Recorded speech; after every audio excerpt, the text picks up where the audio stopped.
నేను కొన్ని అంటే కరోనా టైంలో మీ అందరికి చాలా మందికి తెలుసు అనుకుంటాను. నువ్వో రై నేను షీపి గాని అన్నదమ్ముల పాట నన్ను నిన్న కూడా ఒక ప్రొడ్యూసర్ గారు సినిమా కమిట్మెంట్ కోసం పిలిచి ఫస్ట్ షాల్వా కప్పి సత్కారం చేసినారు. ఎందుకు చేసినారు సార్ నాకు ఈ సత్కారం అంటే, వాళ్ళ తమ్ముడికి ఆయనకు ఎన్నో ఏళ్లుగా ఉన్న గొడవలు ఆ ఒక్క పాట వినడం ద్వారా పోయాయి, పరిష్కారం అయ్యాయి.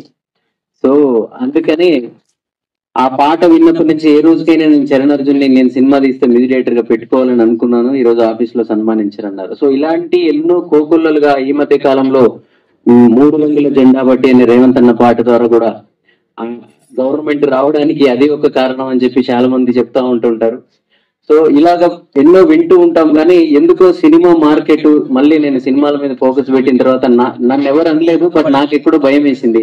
ఈ ఇండిపెండెంట్ పాటలు ప్రైవేట్ సాంగ్లు చేయడం ద్వారా సినిమాకి ఏమైనా ఇబ్బంది అవుద్దేమో, సినిమా మార్కెట్ కి ఏమైనా ఇబ్బంది అయితేమో నాకు నేనే తగ్గించాను. ఆ టైంలోనే సతీష్ రాజ్ మాస్టర్ నా దగ్గరికి వచ్చారు.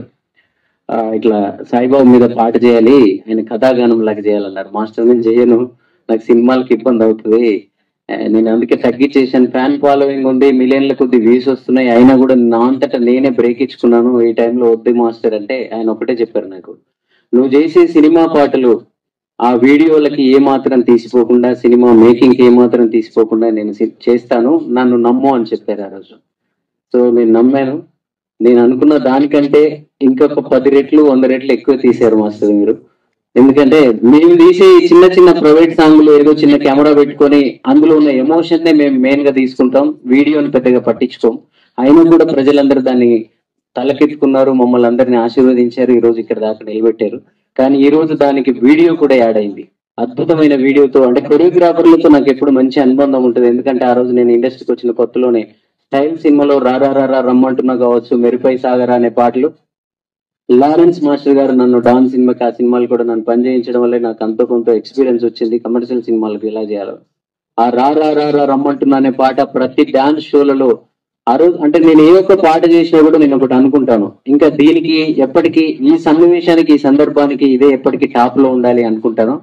అలాగే నేను ఆ రోజు రారా రమ్మంటున్నా అనే పాటని, మెరుపై సాగర్ అనే పాటని డాన్సర్లు డాన్స్ మాస్టర్లు ఎక్కడ రియాలిటీ షోస్ జరిగినా ఈ పాటనే పెట్టుకోవాలని నేను సంకల్పంతో ఆ పాట చేసిన రోజు.